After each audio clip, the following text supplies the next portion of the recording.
You didn't want much. You weren't trying to become a different person, just to return to the version of you who didn't avoid mirrors, the version who didn't feel winded going upstairs, who didn't hide behind baggy shirts or pull down their sleeves at dinner. So you made a decision. No more sugar, no more excuses. You'd be smart about it. Disciplined. You would follow the new way of eating, the one in every ad, every gym, every before and after photo. The shelves at the store welcomed you with promises. Zero sugar, fat-free as light, guilt-free as slim. Everything was calculated, scientifically designed, pre-approved by influencers, and wrapped in plastic like it came from the future. And for a while, it felt like the future, a better one. Your mornings began with a bar that called itself a breakfast. You chewed it slowly, half awake, staring into the pale light of your phone screen while the wrapper whispered that you were doing the right thing. At lunch, you drank a shake the color of wet cement but sweet as syrup, and felt the artificial thickness coat your throat. Between tasks, you snacked, small, dry crisps that mimicked chips without the pleasure. In the evening, when hunger returned like a low tide crawling back, you crushed it with another bar, another zero-calorie soda, another lie labeled fit. You were proud. You weren't weak like before. You were in control, until your body began to speak.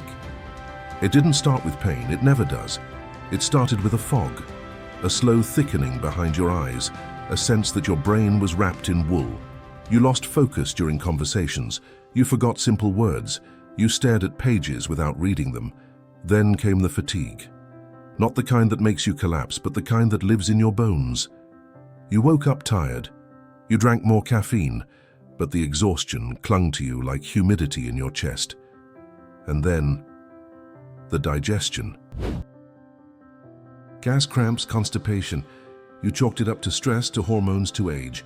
Anything but the bars in your pantry. You told yourself it was part of the process. Healing hurts. Discipline demands sacrifice. But you didn't know what was happening deep inside. You didn't know that those foods, the ones you trusted, were filled with ingredients your body didn't recognize as food at all. You didn't know that maltodextrin, the third ingredient on your low-carb protein bar, spikes your blood sugar even faster than pure glucose. That every day you consumed it, you sent your insulin into chaos, storing fat while starving your cells. You didn't know that sucralose and aspartame, the sweeteners in your zero-sugar drinks, were killing your gut bacteria, the very organisms that control your hunger, your mood, and your immunity. No one told you that acesulfame K crosses the blood-brain barrier, that synthetic fibers labeled as resistant dextrin ferment in the wrong way inside the gut, creating bloating, inflammation, and triggering your immune system into panic mode. You didn't know that the constant stimulation of sweet without calories rewires the brain's reward system, making you crave more, not less. You thought you were being good, careful, strategic. There was a man named Victor who did the same. He was 41 and tired of carrying an extra 15 kilos that haunted every photo. He had a daughter. He wanted to be a better example.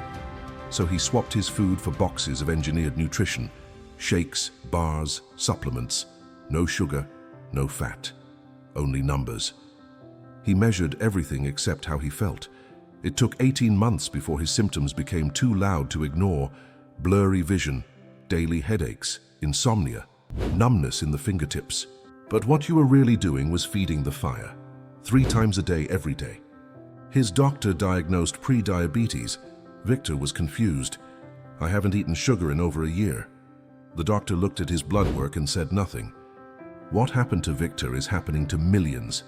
Not from gluttony, not from laziness, but from obedience, from following the marketing, from trusting the packaging. You were never taught how to read an ingredient list, only how to count calories. But your body doesn't speak calories, it speaks chemistry. And when the chemicals you eat pretend to be food, your body pays the price, slowly, quietly, tragically. But this isn't where your story has to end, because your body is still listening, still adapting, still hoping you'll notice. The inflammation can fade, the fog can lift, the weight can move, not because you restrict harder, but because you feed smarter, because you give your cells what they actually need. Start by cleaning your kitchen, not with a sponge, but with your eyes. Read the labels. Throw out anything with more than 5 ingredients, especially if you can't pronounce them. Especially if they say low fat, diet, light, or sugar-free, and taste like chemicals. Food shouldn't need to pretend. If it's wrapped in marketing, it's probably not real. If it lasts a year on a shelf, it won't bring life to your cells. Eat what rots, what your great-grandparents would recognize, what you can trace back to the ground or the sea. Eggs, fish, fruits, roots, seeds, fermented things. Eat colors that grow from dirt. Eat fat that nourishes. Eat plants that haven't been processed into dust. You don't need another product, you need nature, in its simplest form. Let your body rest between meals. Give your insulin space to breathe, walk after eating, stretch before sleeping. Let hunger return naturally and stop fearing it. Stop eating every 2 hours because someone online said you should. You're not a child, you're a system. And your body knows what it's doing if you stop interrupting it with fake signals. Most importantly, forgive yourself for every package you believed, for every symptom you ignored, for every time you blamed your willpower instead of your food. You weren't wrong. You were misled. You were trying. You still are. That's why you're here. That's why you're still reading. Now do one more thing. If this message stirred something in you, if your gut felt it before your brain did, don't let this be just another video you scroll past. Subscribe to this channel, not because it's trendy, but because you need reminders. You need truth. You need protection from a world that profits from your confusion. I post videos every week that expose what's hidden and show what actually heals. Comment "I receive" below if this message spoke to you. It may sound small, but saying it, writing it, means you're no longer pretending. You're choosing to wake up. I read every single one. And if you felt even a glimpse of clarity, of finally someone said it, then hit the like button.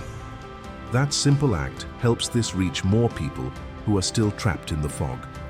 People like you a few weeks ago, a few months ago, a few years ago. And now don't stop here. The next video on your screen reveals another food you've probably trusted that's been quietly harming your brain. Watch it before your next bite, before your next choice, before another day passes thinking this is normal. Because your healing starts with knowing. And now you know.